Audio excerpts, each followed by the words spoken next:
गुरुर्ब्रह्मा गुरुर्विष्णू गुरुर्देवो महेश्वरः गुरु साक्षात् परब्रह्म तस्मै श्री गुरवे नमः। सद्गुरुनाथ महाराज की जय। मागच्या वेळेला आपण विभूती योग हा जो अध्याय आहे तो संपवला. त्याच्यामध्ये अर्जुनालाच का सिलेक्ट केलं कृष्णाने, हा पण आपल्याला विचार करणं गरजेचं आहे. लक्षात घ्या, त्या सांप्रतच्या त्यावेळच्या परिस्थितीमध्ये, त्यावेळच्या मानव वंशाच्या दृष्टीने सर्वात प्रगल्भ विचारसरणीचा, सर्वात कर्तृत्ववान व्यक्ती म्हणून, जसं आपण दरवर्षी भारतरत्न वगैरे देतो की नाही, परंतु हे सिलेक्शन भारत सरकारचं नव्हतं त्या काळात. झालं ते स्वतः परब्रह्माचं होत. हा फरक आहे. म्हणून याच्या परे विचार करणारा जो माणूस आहे, तोच माणूस खऱ्या नैतिकतेच्या जाणीवेतून आणि द्रष्ट्याच्या भूमिकेतून, कारण तो द्रष्टा सुद्धा असणं गरजेचं आहे. लक्षात घ्या, भारतरत्न देणं म्हणजे तिथं देण्याची प्रक्रिया करणारा जो माणूस आहे त्याच्यामध्ये ही दृष्टी असायला पाहिजे की पुढच्या अनेक वर्षाच्या कालावधीमध्ये या भारतरत्नाचं जे नाव राहणार आहे त्याचा परिणाम, त्याच्या जीवन मूल्यांचा परिणाम, त्याच्या तत्वज्ञानाचा परिणाम देशहिताला कशा प्रकारे होणार आहे लक्षात आलं. म्हणून प्राथमिकपणे देशहित म्हणजे समाज व्यवस्थेला धरून कसा होणार आहे हे बघणं गरजेचं आहे. अर्थात एवढा दृष्टिकोन भारतरत्न देणाऱ्यांच्या मध्ये असतोच असं नाही.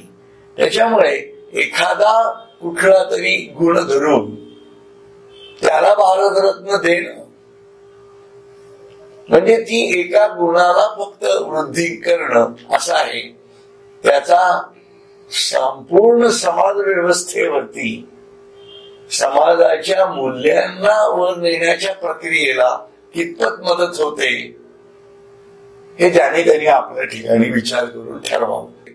परंतु कृष्णाच्या समोर जो सामाजिक दृष्टिकोन होता, त्या सामाजिक दृष्टिकोनात ना आणि धर्म संस्थापना करण्याची, कारण त्यांनी परित्राणाय साधूना विनाशायाचे दुष्कृताम, तर दुष्कृतांचा विनाश केलेलाच होता. जे डायरेक्ट दुष्कृत्य करणारे होते बघा, डायरेक्ट आणि इनडायरेक्ट मला फरक आहे. हा कंस डायरेक्ट दुष्कृत्य करायला निघाला होता, पुतना तर त्याला मारायलाच निघालेली होती, आणि कालिया तर त्याला म्हणजे संपूर्ण त्या मथुरेला आणि पुढच्या सगळ्या गावांना दूषित करायलाच निघालेला होता बघा. म्हणून हे जे डायरेक्ट त्याचे जे ऍक्शन्स आहेत, शिशुपाल जर जगला असता तर त्यांनी कृष्णाची बदनामी कशा प्रकारे केली असती विचार करा. म्हणून त्याला 100 पापाचा धनी बनवला होता. कारण जनमानसिकता फार विचित्र आहे, लक्षात घ्या आहे की नाही. कारण हे सर्व जे घडत आहे हे कुठल्या तरी एका समत्वाच्या जाणीवेवरती तोडून धरण्यासाठी पुढे चालणारी ही व्यवस्था आहे.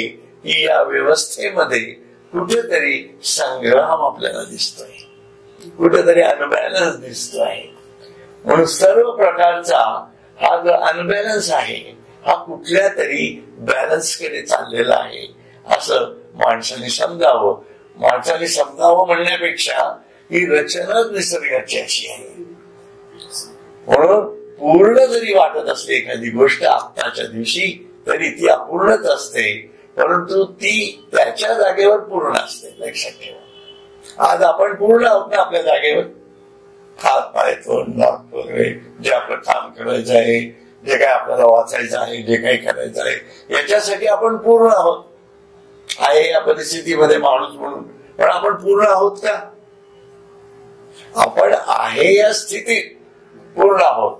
म्हणून संपूर्ण मानव जातीची जी स्थिती आहे त्याच्यामध्ये मानव म्हणून आपण पूर्ण आहोत. परंतु परत उत्क्रांत होण्याच्या दृष्टीने दिव्यता आपला प्रदान करण्यासाठी कुठेतरी आपण अपूर्णच आहोत. म्हणून हे सगळे भेद दिसतात. काही लोक हुशार दिसतात, काही कमी दिसतात, पण त्यांच्या जागेवर ते पूर्णच आहेत ना. कोणीतरी आपल्यापेक्षा कमी हुशार आहे म्हणूनच आपण आपल्याला हुशार मानतो, आणि कोणीतरी आपल्यापेक्षा भयंकर हुशार आहे म्हणून आपण समर्पण करू शकतो. आलं का लक्षात? म्हणून या प्रत्येकाच्या पूर्णत्वामध्ये अपूर्णत्व आहे, परंतु तरी सुद्धा प्रत्येक जण पुढच्या पूर्णत्वाकडे चाललेला आहे. हीच क्रांती आहे. लक्षात ठेवा, अरविंदांचं तत्वज्ञान जे आहे थोडक्यामध्ये ते अशा स्वरूपाचं आहे. म्हणून सर्व निर्मिती झाली, जनापर्यंत आली, पंचमहाभूतांची निर्मिती झाली, आणि पंचमहाभूतांच्या आतमध्ये कुठेतरी जो ऍटम आहे त्याच्यामध्ये फिरणारा जो इलेक्ट्रॉन आहे, त्याच्यातनं फिरणारा जो वायू आहे, त्याची जी प्राणाची जी जाणीव आहे ती जाणीव हळूहळू हळूहळू वर आली, आणि त्या प्राणाला पंचमहाभूतांच्या बाकीची जी आहे अचेतनाच्या पृष्ठावरती प्राणाला त्याचा संबंध हा जलाशी आला, वायूशी आला, अग्नीशी आला, आणि याच्यातून पहिला जीव तयार झाला. लक्षात घ्या, अशा प्रकारे म्हणजे अगोदर सर्व संकोच संकोच संकोच होत होत होत पोटात गेलं, आणि मग नंतर प्राण ती जाणीव परत हळूहळू हळूहळू वर येत गेली. त्या जीवातनं हळूहळू कालाच्या ओघामध्ये 84 लक्ष योनी निर्माण झाल्या. प्रत्येकामध्ये काहीतरी बदल दिसत आहेत आपल्याला. आणि हे बदल बदल घडत गेले, आणि या बदलानंतर मानव निर्माण झाला. पण त्याच्यातही आज पेशी आहेतच. आपण कशाचे बनलेलो? पेशींच बनलेलो आहोत ना. पण ही मूळ पेशी कुठे झाली? त्या अचेतनाच्या पृष्ठावरती तयार झाली. म्हणजे ही केवढी मोठी लीप आहे, उडी आहे. लक्षात घ्या की प्रत्येक बदलामध्ये होत जाणारी दरी पण खूप आहे, पण ती उडी पण मारल्या गेलेली आहे. त्याच्यामुळे अमिबापासून वनस्पती निर्माण होणं, वनस्पतीपासून विविध जीवांची निर्मिती होणं, आणि त्या विविध जीवांच्या निर्मितीपासून परत वेगवेगळ्या प्रकारचे जीव होणं, आणि त्याच्यात परत मानवाची निर्मिती होणं. मानवाच्या निर्मितीतनं मग अजून पुढे, कारण मानवाची अवस्था पाहिली तर काय झाली? अगोदरच्या याच्यामध्ये फक्त प्राणाची जाणीव आहे वनस्पतीमध्ये, त्यांना काही बुद्धी नाही. लक्षात घ्या, मग मन तयार झालं, बुद्धी तयार झालं, आणि माणूस अंतरंग चतुष्टयाचा माणूस तयार झाला. म्हणजे ही क्रांती आता आतून सुरू झाली. म्हणजे परत जे मुळात आतमध्ये होतं ते परत बाहेर स्वतःला काढायला लागले. म्हणून या क्रांतीच्या स्थिती आपल्याला अनुभवता यायला पाहिजे. म्हणून आता आपण माणूस असू तर उद्याला, कारण माणसांचे प्रकार सांगितले. मेटल मॅन म्हटलंय, ऍनिमल मॅन म्हटलंय, मॅनली मॅन म्हटलं आहे, सुपरमॅन म्हटलेलं आहे. मग हे सगळे माणसांचे प्रकारच झाले ना. म्हणजे ही काय झाली? उत्क्रांती झाली. लक्षात, पण आपण कुठल्या कॅटेगरीत जायचं आहे या जन्मात हे आपण ठरवायचं. म्हणून माणसामध्ये होणारी जी क्रांती आहे ही दोन प्रकारे होत असते. आता तुम्ही मागचा जन्म आपला आठवला असेल तर आठवा म्हणजे आठवडा नाहीये मला माहितीये, परंतु लक्षात घ्या की आपण माणूस असू. बरोबर आहे की नाही?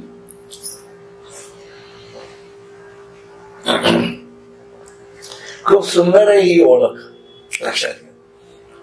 त्याच्यामध्ये आपण जेव्हा मागच्या जन्मामध्ये समजा आपण माणूस असू, इतके बुद्धिमान नसू समजा, काय की नाही. आता जे आपल्याला असे वाटतायत की कमी बुद्धीचे आहेत किंवा यांना काही कळत नाही वगैरे वगैरे, ज्यांना आपण अशी नावं ठेवतो तशा प्रकारचे आपण असू असं समजा. बरोबर आहे की नाही? तर त्या याच्यामध्ये आपण कशामुळे झालो तसे, आपल्या त्या वयात त्या जन्माच्या आई वडिलांमुळे आपल्याला तो जन्म मिळाला, म्हणजे त्यांचे डीएनए आपल्यात आले. बरोबर आहे की नाही? आणि मग नंतर आपण जीवन जगत गेलो आणि मरेपर्यंत जेव्हा जगलो तेव्हा मरताना आपल्या व्यक्तिमत्वाचा विकास घडला आणि तो जो व्यक्तिमत्वाचा विकास घडला तो कुठं येऊन ती जाणीव कुठं आली, त्याला आपण जीवात्मा म्हणतो. लक्षात आलं? मग शरीर सुटलं पण जीवात्मा राहिला, लक्षात. आणि तुमच्यामधले जे चांगले जीन्स होते ते पुढे परत कॅरी फॉरवर्ड झाले. कोणाकडे? तुमच्या मुलांकडे झाले ना, असंच होते ना. मग नंतर काय झालं, पुढच्या काही कालावधीनंतर आपण आपल्याला योग्य असणारे परत आई वडील शोधले.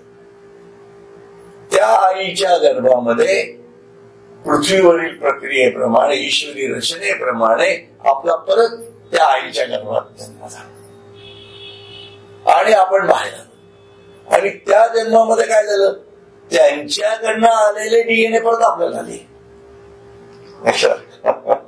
आणि परत आपण आता जगत चाललेलो आहोत. म्हणजे आता आपली परत जी वाढ होणार आहे ती जीवात्म्याची वाढणार आहे. म्हणजे क्रांती कुठल्या प्रकारे चालली आहे? दोन प्रकारे चालली आहे, लक्षात ठेवा. क्रांती दोन मार्गाने प्रत्येक जीवात्म्याची चालली आहे. अशा प्रकारे माणूस प्रत्येक जन्मामध्ये आपली क्रांती करत जात असतो. पण जेवढी क्रांतीची जाणीव, बुद्धीच्या जाणीवेवर आपण या जन्मात प्रविष्ट करू, त्या डीएनए आलेले का आपल्याला याची आवड वाटते, का आपल्याला सतत संत सहवासात जावंसं वाटतंय, का सतत सत्संग करावासा वाटतंय, का सतत देवाचं वाचावंसं वाटतंय. आणि हे सगळं डीएनए आलेलं आहे. आतापर्यंत अनेक जन्माच्या रेट्यात मला हे कळायला लागलेलं जर असेल तर हा जन्म मी जर कशासाठी वाया घालवायचा, असं गणित आलं लक्षात. आजींच्या लक्षात यायला पाहिजे. मी मागे पण सांगितलं, त्यांच्या लक्षात आलं की सगळ्यांच्या लक्षात येणार आहे. बरोबर बोलले की नाही मी मागे असं. त्याच्यामुळे हे लक्षात जेव्हा येतं तेव्हा मग या जीवनाचं मूल्य. म्हणून या जन्मामध्ये आपण जी साधना करू आणि याची देही याची डोळा झालं तर त्याच्यासारखा आनंदाचा सोहळाच नाही हे लक्षात ठेवा. म्हणून मरणाच्या अगोदरच आत्मज्ञानाचं सुख घ्या असा प्रयत्न करावा, लक्षात. तर कळलंय ना आता, जर कळलं आहे तर मग कळलं नसल्यासारखं कशासाठी वागायचं असं कृष्ण म्हणतोय. आणि हे सर्व अर्जुनाला कळलंय. मी मुद्दा आपला चाललाय तो असा चाललाय, लक्षात आलं का. म्हणजे अर्जुन काय होता, why he is selected by divine, याचं कारण मी तुम्हाला सांगतोय. म्हणून one who chooses the divine is already been chosen by the divine असं म्हटलं जातं, असं वाक्य आहे.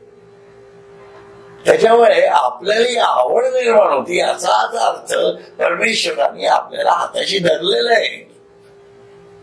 पण त्यांनी धरलेलं आहे, पण माझ्या अज्ञानामुळे मी त्याच्यापासून लांब जातोय.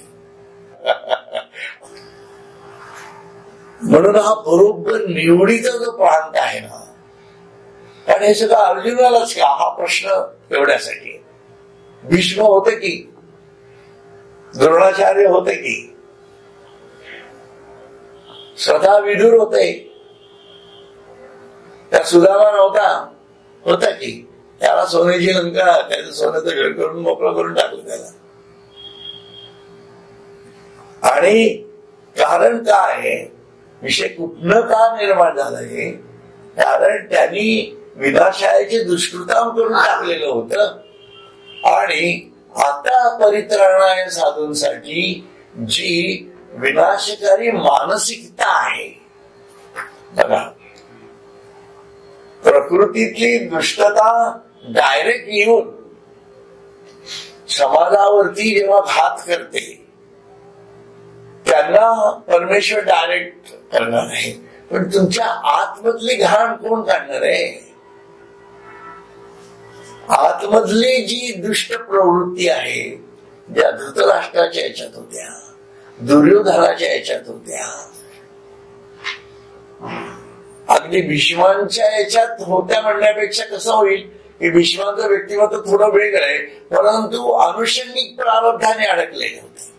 त्यांना कोणी सांगितलं नव्हतं.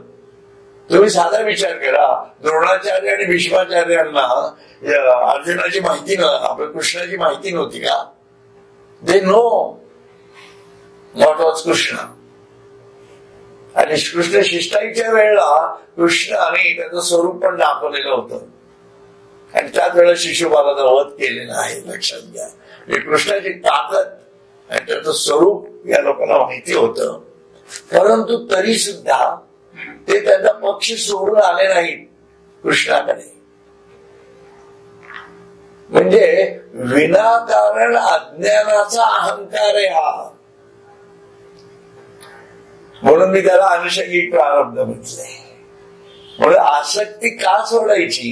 अज्ञानजन्य गोष्टींपासूनची आसक्ती सोडायची आणि सत्याच्या कायम आसक्तीत राहायचंय. पण आसक्ती सुटणार नाहीये, आसक्ती बदलायची आहे, हे परिवर्तन आहे. आपण आसक्ती सोडायचा प्रयत्न करतो तर ती सुटणार नाहीच आहे. त्याच्यापेक्षा देवाची आसक्ती धरा, साधनेची आसक्ती धरा, त्याच्या वाचनाची आसक्ती धरा. ही जी आसक्ती आहे, ही आसक्ती आपल्याला ईश्वराकडे घेऊन जाणार आहे. म्हणजे त्याच्या पारड्यात जायचंय आपल्याला, तरच आपलं पारडं जड होणार आहे की नाही? नाहीतर कायम आपल्याला अज्ञानाचं पारडं जडच होत राहिलंय. म्हणून या सर्व लोकांच्या आत बसलेल्या गोष्टींना कुठंतरी काटशह देणं गरजेचं होतं, आणि तो स्वतः कृष्णाने नाही दिलेला. लक्षात तो दिला अर्जुनाच्या मार्फत. कारण अर्जुनाला त्या तत्वज्ञानाच्या जाणीवेवरती आणून अनुभूतीत आणणं गरजेचं होतं. म्हणून आणि ही जी अनुभूती आणली, याच्यामध्ये त्याला विभूती माझ्या कुठल्या कुठल्या आहेत इथपर्यंत आणलं. मी सर्वत्र कसा आहे हे पण प्रत्येक वाक्यात गणित, श्लोका गणित त्याला सांगून ठेवलं. आणि ही सर्व निर्मिती अगदी पूर्वीपासूनची म्हणून सुद्धा मी निर्माण केलेलं आहे, आणि त्या काळामध्ये सुद्धा मी होतो जसा आत्ताच्या काळात आहे तसा. म्हणजे एवढं स्वतःच वास्तववादी चित्रण कृष्णाने अर्जुनाला सांगितलं आणि प्रतीत करून दिलं. आणि विभूती योगाच्या मार्फत त्याच्या बुद्धीला अशी चालना दिली त्यांनी की अरे हे बघ इथं मी आहे, अरे हे बघ इथं पण मी आहे, ही पण माझी विभूती आहे. अशा सर्व विभूती पंचाहत्तर स्वतःच्या सांगितल्या. आणि त्याच्यातनं त्याच्या मनात अशी गोष्ट आली की कृष्ण तर म्हणतोय की हे मी सर्वच निर्माण केलंय, उत्पत्ती स्थिती आणि लय हे सर्व मी निर्माण केलेलं आहे. आणि हे सर्व निर्माण करूनही तो सर्वात अतीत आहे आणि सर्वांच्या मध्ये आहे. मग ही विभूती जाऊ द्या, मग याचं खरंच स्वरूप मला चक्षुर सत्यम दिसावं, या त्याच्या भावनेला एक प्रकारे कृष्णाने स्टिम्युलेट केले. लक्षात घ्या, याला विभूती योग म्हणतात. म्हणजे आपल्याला कळणार आहे की विभूती योग नेमका काय आहे. कशासाठी सांगितलंय? म्हणून ईश्वर आपल्याला ज्या अनुभूती देतो त्या अनुभूतीतनं ते गुरुचं स्वरूप आपल्याला कळलं पाहिजे.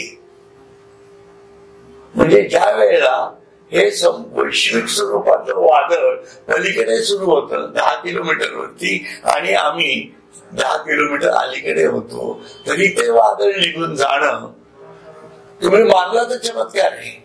पण चमत्कार न बघता त्याच्या सत्तेची जाणीव आपल्याला व्हायला पाहिजे. सर्व सत्ता वाली काय असेल स्वरूप त्याचं लक्षात घ्या. 32 लोक चाललेली आहेत आणि त्या याच्यामध्ये त्यांच्या कोणाच्याही लक्षात न येता सहज एक जाणीव तयार होते, याने काहीतरी गडबड वाटते, तो उतरून पाहतो तेव्हा त्याला ते लक्षात येतं. पण हे स्टिम्युलेट करणारा कोण आहे?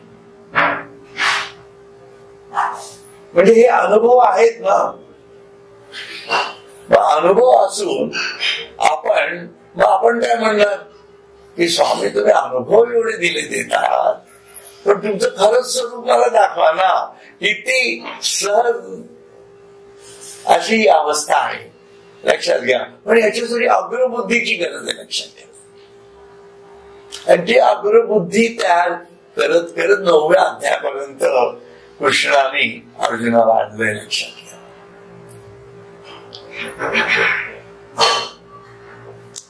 आणि ही अग्रबुद्धी म्हणजे आत्मज्ञान असतं, लक्षात घ्या. अग्रबुद्धीची जाणीव म्हणजे श्रेष्ठ मनाची जाणीव. कारण मन आणि बुद्धी एकाच संतुलातनं चालतात, लक्षात घ्या. मन वेगळं चाललंय, बुद्धी असं नाही. मन आणि बुद्धी एकाच जाणीवेवरनं जाऊन चालायला लागतात, त्याला योग म्हटलेलं आहे. लक्षात ही भूमिका लक्षात म्हणजे तुमच्या लक्षात. याच्यामधनं हे सर्व महत्व अर्जुनाच्या मार्फत आपल्यापर्यंत आलेलं आहे.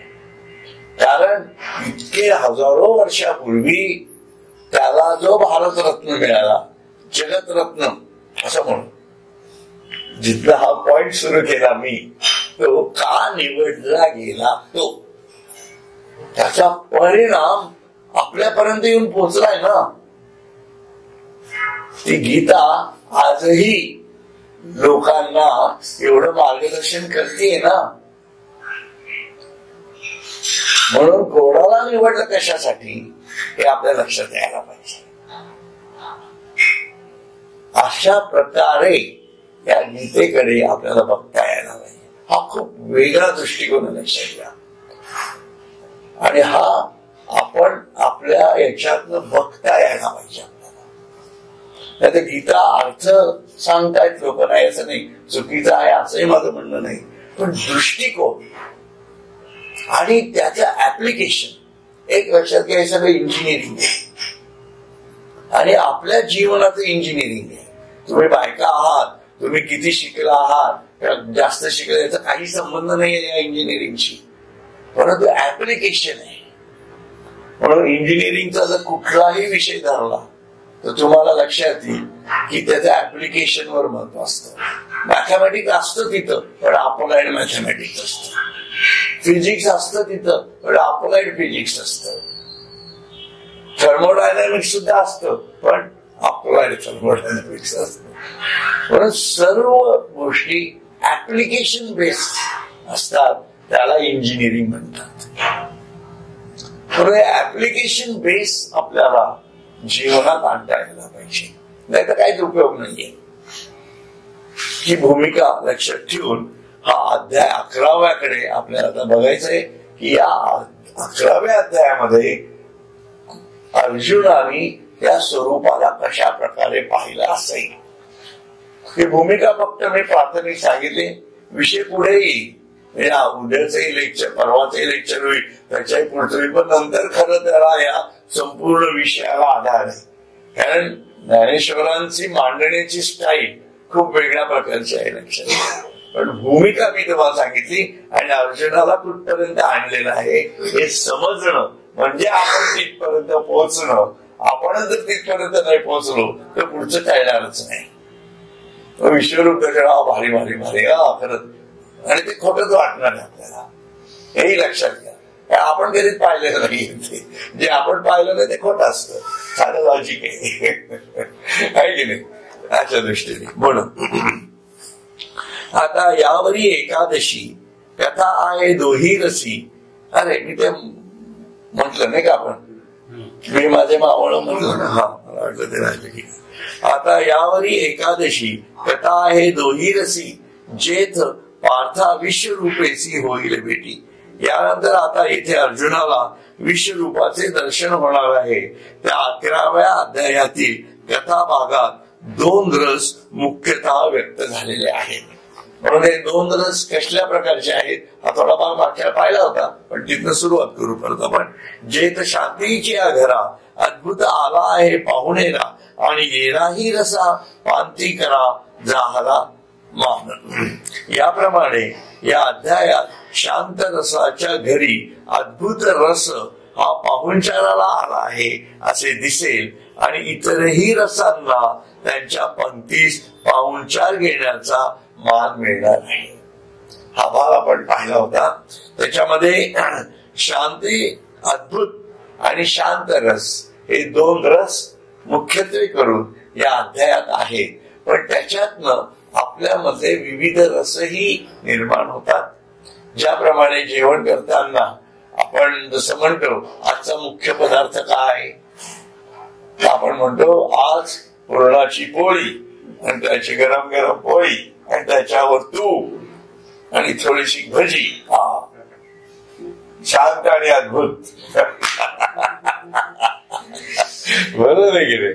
शांत आणि अद्भुत झालं तरी परत कोशिंबीर आहेच. अरे परत एखादं लोणचं लागतच आहे. बरोबर आहे की नाही.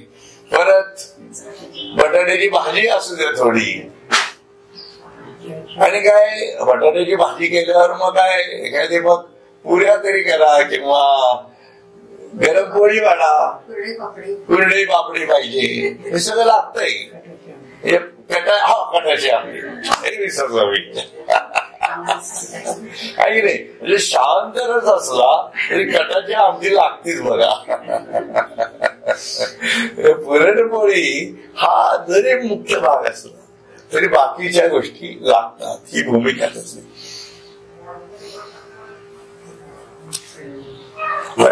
आता म्हणून या सगळ्या याच्यामध्ये हे सर्व रस, ते रस कुठले वगैरे मागच्याला पाहिलं आपण. आपल्या ध्यान वर्गात आहे, आपल्या पुस्तकात आहे, परब्रह्म पुस्तकात आहे. तेही वाचा, काही प्रॉब्लेम नाही.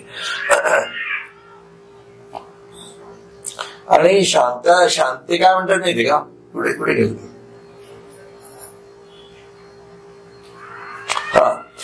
जिथं शांतीची घरा अद्भुत आला आहे पाहुणेरा. आणि शांत जरी असलं तरी अद्भुतता हा पाहुणा म्हणून आलेला आहे असं त्यांनी म्हणतो. हाही आपण विषय पाहिला होता. पाहुणा म्हणून आलेला आहे म्हणजे नुसती शांती आहे असं नाही. अद्भुतता, अद्भुत गम्य. अरे बापरे, शांत झालाय परंतु ती वैश्विक भूमिका पाहून आश्चर्य त्याला इतकं झालेलं आहे की ती अद्भुत जाणीव त्याच्यामध्ये असत. जसं आपण खूप चालत चालत चालत चालत एखाद्या डोंगराच्या वरती चौकावरती आलो, बरोबर, तर तिथे गिरनारला चढून वरती गेलो की मग काय होतं, इतके दमलेला असतो ना की आपल्याला त्या निर्गुण पादिकांमध्ये खूप काही इंटरेस्ट राहतच नाही. लक्षात घ्या. ते आपला नमस्कार करतो आपण, काही करत काहीच नाही ना तिथलं. आणि समोर मग पाहतो तिथे अद्भुत पाहतो ना, पण त्यावेळेला शारीर इतकं मन इतकं शांत झालेलं असतं की तरी ती अद्भुतता आपल्याला ग्रासून टाकते. उदाहरणासाठी सांगितलं तुम्हाला, किंवा तुम्ही केदारनाथला गेलात, सकाळी उठलात आणि ते सर्व सिल्वर क्रेस्ट ऑफ हिमालयात पाहिली की तुम्हाला ती अद्भुतता आणि शांती दोघांचाही परिणाम तिथं दिसेल. अशा प्रकारचं ती जाणीव आहे. अहो वधूवरांची मिळणी जैसी वराडिया ही लुगडी लेणी तैसे देशीच्या सुखासनी मिरविले रस. आता हे बघा, हे अगदी नेहमीचं उदाहरण दिले. अहो, ज्याप्रमाणे मुला मुलीच्या लग्नात आलेले पाहुणे बरोबर आहे ना, वस्त्रालंकाराने सुशोभित होऊन मिरवतात, आहे की नाही. त्या नवऱ्या मुलीच्या अंगावर सुद्धा जेवढे नसते दागिने तेवढे पाहुण्यांच्या अंगावर घालून त्यांचं आयुष्य गेलेलं असतं ते जमवण्यात. लक्षात आलं का? काय कुठल्या कुठल्या साखळ्या, कुठले कुठले मोहरे घालून येतात, बघण्यासारखं असतं. आता जरा कमी झाले, लोकांना ते भीती वाटते कोणी तोडून नेईल का म्हणून घालत नाही, तेवढाच विषय आहे की नाही. मध्ये ते दक्षिणात वगैरे तर खूपच असतो ते तेवढं नुसतं अलंकाराने मडवलेले त्या बायका असतात त्या. एनिवे सांगण्याचा हेतू काय की अहो, ज्याप्रमाणे मुला मुलींच्या लग्नात आलेले पाहुणे वस्त्रालंकाराने सुशोभित होऊन मिरवतात, त्याप्रमाणे या मराठी भाषेच्या पालखीत बसून हे सर्व रस मिरवतील. आता भाषेवर आले ते आहे म्हणून त्यांचा शब्द आहे ऐसे, ऐसे शब्द रसिके मेळवीन असं म्हटलेलं आहे. मग ते मिळवणार आहेत ना आता शब्द. आतापर्यंत कसे मिळवले बघा ना, सगळे शब्द वेगवेगळ्या उदाहरणं, वेगवेगळ्या शब्दांच्या रचना त्या पाहिल्यानंतर अघटितच वाटत सगळं, असा प्रकार आहे तो. म्हणून परी शांताद्भुत बरवे जे डोळ्यांच्या अंजुळी घ्यावे, जैसे हरिहर प्रेम व्हावे आले केव्हा. ज्याप्रमाणे हरिहरांनी प्रेमाने आलिंगन द्यावे, त्याप्रमाणे शांत व अद्भुत हे दोन रस मात्र डोळ्यांच्या ओंजळीने म्हणजे स्पष्टपणे घेता येतील. म्हणून या सर्व रस आता या 11व्या अध्यायात आपल्याला 11व्या अध्यायाच्या पालखीत मिळणार आहे.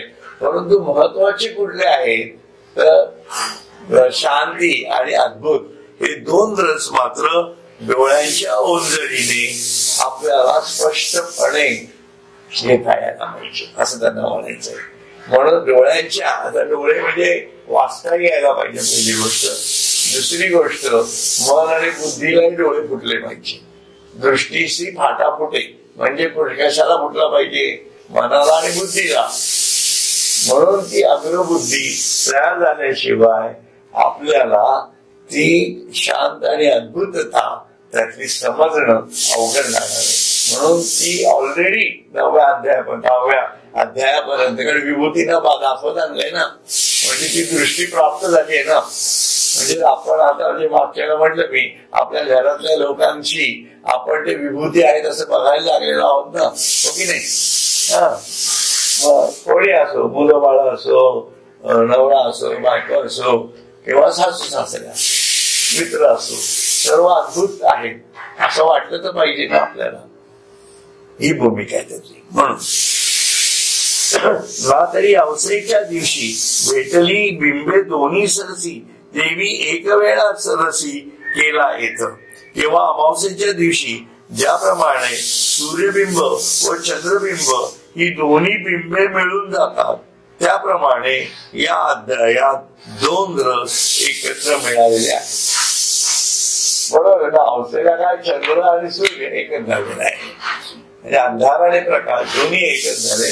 त्याच प्रकारे अद्भुत आणि शांत दोन्ही रस एक झाले. मिनले गंगा, एवढं संपू फक्त. मिनले गंगे यमुनेचे ओघ, तैसे रसा जाहले प्रयाग, म्हणून सुस्नात होत जग आघवे येत. किंवा ज्याप्रमाणे गंगा यमुना यांचे प्रवाह प्रयागाच्या ठिकाणी एकत्र झाले, त्याप्रमाणे हा अध्याय शांत व अद्भुत रसाचे प्रयाग स्थळ झाले आहे. आता प्रयाग म्हटलं की गुप्त सरस्वती आली, आलं का लक्षात. आता तेही त्यांनी पुढे दिलंय. म्हणून सर्वच प्रयाग क्षेत्राप्रमाणे येथे स्नान करून पवित्र होईल. म्हणून आता प्रयागला जायची काही गरज नाही, लक्षात घ्या. या अध्याय म्हणजेच प्रयाग आहे असं समजा. आणि शांती आणि अद्भुतता तुम्ही स्वतः अनुभवात आणा असं ज्ञानेश्वर महाराज म्हणतात सगळ्यांना. आणि प्रयाग क्षेत्राच्या ठिकाणी आल्याचं पुण्य हा 11वा अध्याय वाचल्याने ऑटोमॅटिक आपल्याला मिळणार आहे.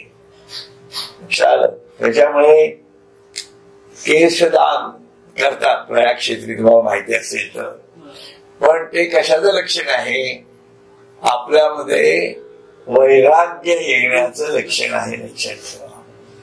म्हणून या अध्यायातनं आपल्या विविध वृत्तींना जे रोम फुटतात ते झाडून टाकता यायला पाहिजे हा अध्याय ऐकताना. तर शांती आणि अद्भुतता आपल्या लक्षात येणार आहे असं ते म्हणतायत. हा लक्षात. माझी गीता सरस्वती गुप्त, माझी गीता सरस्वती गुप्त आणि दोन्ही रसते ओघ मूर्त, या लागी त्रिवेणी हे उचित फावली बाबा.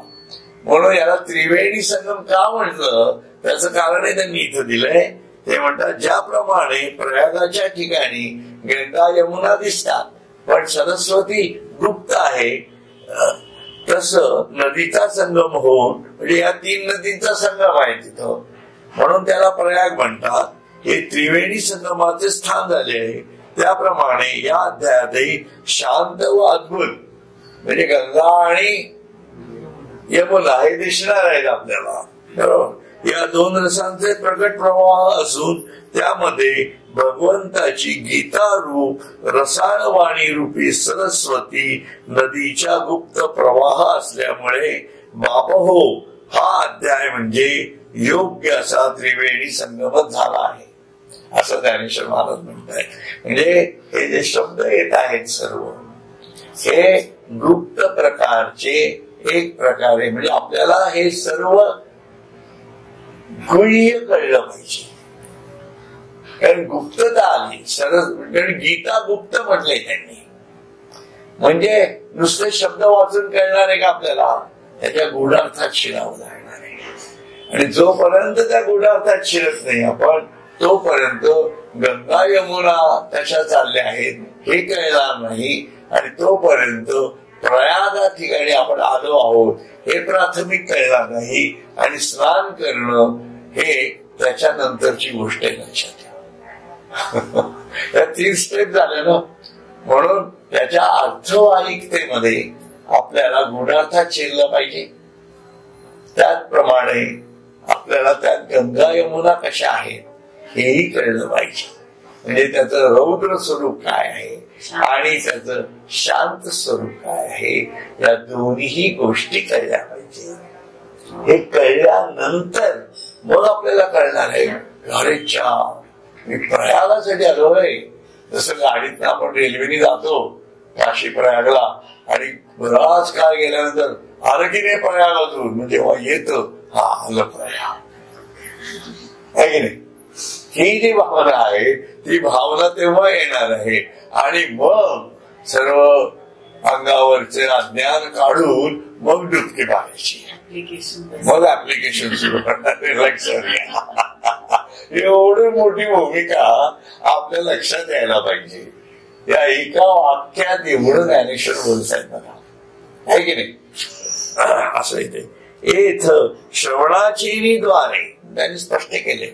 एथ श्रवणाचीनी द्वारे तिथी रिगता सोपारे ज्ञानदेव म्हणे दातारे माझेनी केले. बरं का, हे खूप छान आहे. श्री ज्ञानेश्वर महाराज म्हणतात स्वामी निवृत्तीनाथांनी मला निमित्त करून या त्रिवेणी क्षेत्रात जाण्याकरता श्रवणाचा सोपा मार्ग करून दिला.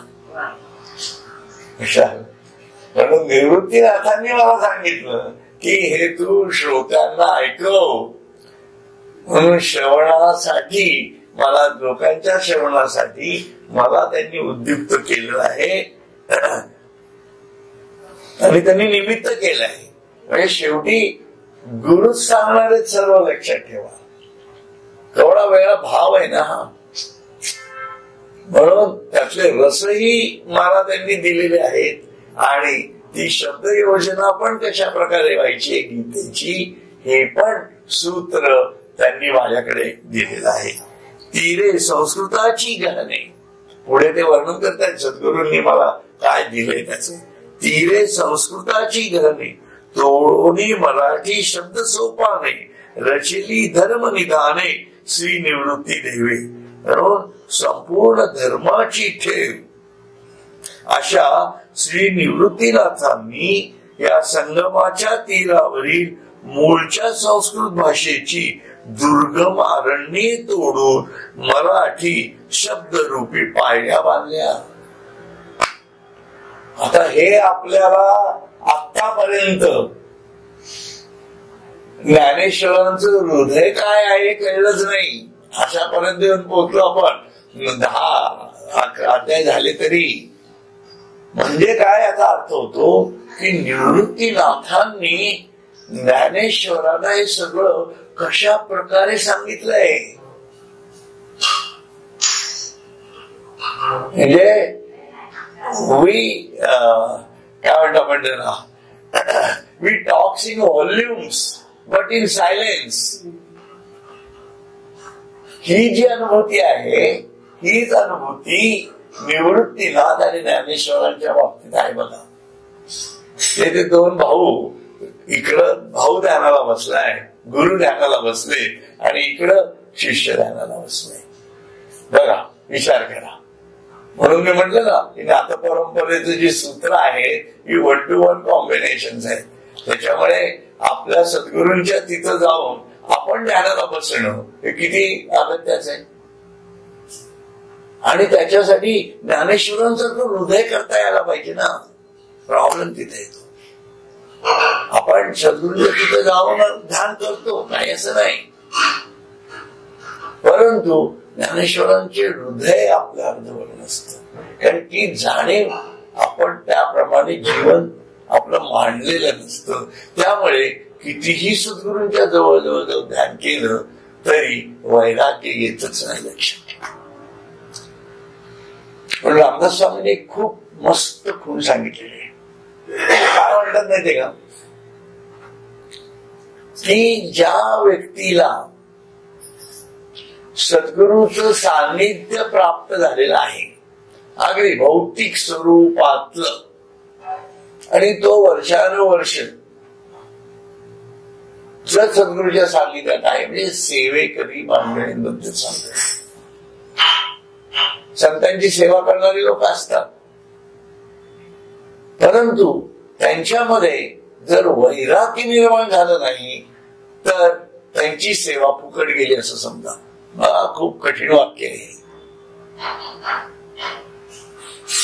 त्यामुळे माझं हृदयी सद्गुरू ही जाणीव ठेवून सातत्याने गुरुच्या सेवेत रत राहा. आणि गुरुची सेवा कुठली की मगाशी मी तुम्हाला सांगितले, गुरु कृपेमीन नाही आत्मज्ञान वाऊगा तो क्षीण साधनांचा. म्हणून काया वाचा मने, काया नाही शिकत आपल्याला, पण काया त्यांच्या साधनेसाठी झिजवायची, मन त्यांच्या जाणीवेमध्ये ठेवायचं, बुद्धी त्यांच्या सततच्या तत्वज्ञानाच्या भूमिकेत स्थिर करायची, चित्त लक्षच द्यायचं नाही, शुद्ध होणारच आहे लक्षात ठेवा. एवढं केल्यानंतर चित्त शुद्ध होणारच ना, चित्ताची स्थिरता प्राप्त होणारच आहे. एकच ध्येय, एकच प्राप्तव्य, संकल्प विकल्पाला थारा नाही. ही भूमिका ठेवून आपण जेव्हा जगतो तेव्हा तो ती गुरुकृपा आतून प्रफुल्लित होते आणि त्याची अनुभूती यायला लागते माणसाला. हे लक्षात घेतलं पाहिजे. म्हणून हे जे हृदय आहे ज्ञानेश्वर महाराजांचं, त्याच्यात ते म्हणताय की संपूर्ण धर्माची ठेव, संपूर्ण धर्माची ठेव, धर्माची म्हणजे भागवत धर्माची ठेव, अध्यात्माची ठेव, अशा श्री निवृत्तीनाथांनी या संगमाच्या तीरावरील, कारण हा संगम होतोय आता, शांती आणि अद्भुतता आणि गीतेच्या माध्यमातून हे हा जो संगम होतो आहे, या त्रिवेणी क्षेत्रामध्ये जाण्याकरता श्रवणाचा सोपा मार्ग करून दिला आणि त्यासाठी संपूर्ण धर्माची ठेव अशा निवृत्तीनाथांनी या संगमाच्या तीरावरील, कारण इथं काय झालं, गीता संस्कृत मध्ये होती, त्या काळातली आठवण करा, आत्ताची आठवण करा. आता सुद्धा आता तुम्ही गीता संस्कृत मधनं अभ्यास केलेला नाही किंवा करत आहात, बरोबर आहे की नाही, परंतु संस्कृत मधनं अभ्यास करून ती समजते तसं नाहीये. म्हणून ज्ञानेश्वरीचा अभ्यास का करायचा, त्याची कारण इथं सापडतात आपल्याला. कारण संस्कृतवरनं समजणं हे खूप अवघड आहे, कारण ती श्रीकृष्णाची डायरेक्ट भाषा आहे हो. त्याची उलगडा कसा होईल तुम्ही मला सांगा. आपण श्रीकृष्ण, आपण ज्ञानेश्वरांच्या हृदयापर्यंत पोचता पोचता मारामारी यायचं थोडंफार समजून घेता घेता. ज्ञानेश्वरांचं हृदय समजलं तर कृष्ण करणारच आहे, यात वाद नाहीये. परंतु कृष्णाचं हृदय हे अजून त्याच्यासाठी अर्जुन झाल्याशिवाय करणारच नाही ना.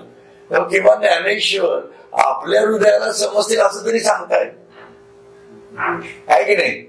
कृष्ण किती डाऊन झाला, किती स्टेप्स खाली आला, अर्जुनाच्या स्टेप्स पर्यंत खाली आला, पण तो कसा होता, भारतरत्न होता हो, जगतरत्न होता. आणि मग माझ्यासाठी कोण आला खाली, अजून ज्ञानेश्वर नव्हते. त्यांनी त्या पायऱ्या बांधल्यात, लक्षात ठेवा. आणि कोणाच्या आधाराने बांधल्यात, निवृत्तीनाथांनी त्यांना त्या बांधून दिल्या. त्याला केवढं गणित आहे याच्या पाठीमागे, नुसतंच वाचून नाही चालणारे गणित, लक्षात घ्या. वेळ जाऊ देत आपला, काही प्रॉब्लेम नाहीये, खूप वेळ आहे आयुष्यभर आपल्याला अजून, पण हे समजून घेणं किती गरजेचं आहे की नाही.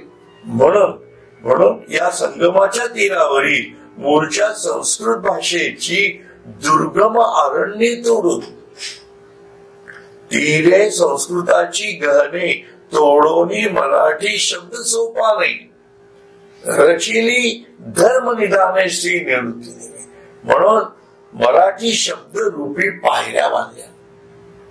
म्हणजे यांचं निवृत्तीनाथ आणि ज्ञानेश्वरांचं काय डायलॉग झाले असतील विचार करा. जसं योगी अरविंद आणि विवेकानंदांचं झालं असेल तशा प्रकारचं झालं नाही. त्याशिवाय ज्ञानेश्वरांना एवढं शब्दस्फुरण कसं आहे. म्हणून विवेकानंदांच्या शब्दस्फुरणाला जे कारण झालेले आहेत ते अरविंदांच्या शब्दस्फुरणाला जे कारण झालेले आहेत ते विवेकानंद आहेत असं म्हणायला काही हरकत नाही. आता ते कितपत अरविंद आश्रमातील लोक मानतील याच्याबद्दल मला शंका आहे, परंतु हे झाल्याशिवाय शब्द एवढे येणारच नाहीत. Nobody can coin it. लक्षात घ्या, इतकं सोपं नाहीये.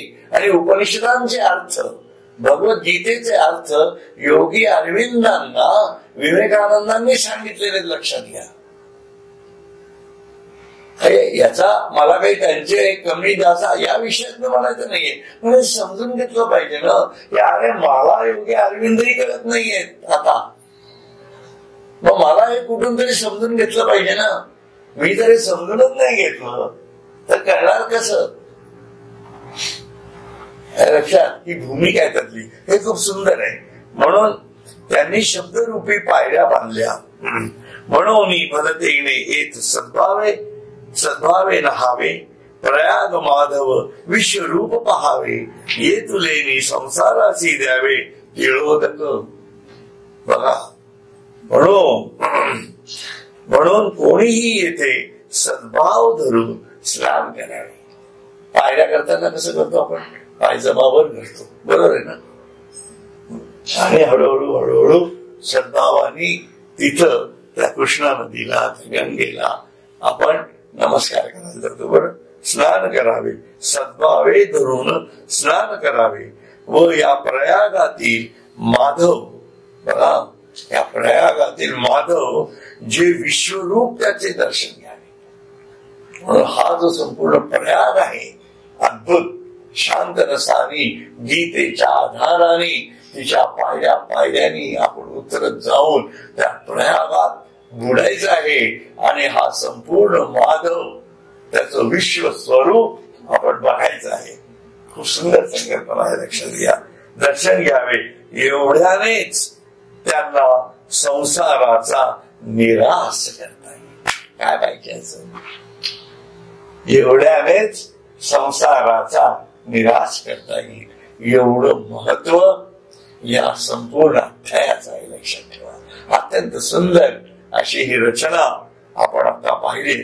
म्हणून यांनी सुद्धा म्हटलं बघा, स्वामींनी सुद्धा का म्हटलं इथं, आपण रोज म्हणतो हे साक्षात दर्शनच मी शिवाचे, बरोबर आहे की नाही? शिवाचं दर्शन आहे, उत्पत्ती स्थिती लयाचं दर्शन आहे. मग आणि हे सगळं होतं आणि त्याच्यासाठी काय? निर्मल होय अंतःकरण. तेच म्हटलंय ना इथं, तेच म्हटलंय ना. म्हणून सद्भावे धरून स्नान, म्हणून सद्भावाने हे सर्व आपल्याला ऐकायचं आहे. आणि या ठिकाणी आपण थांबणार आहोत.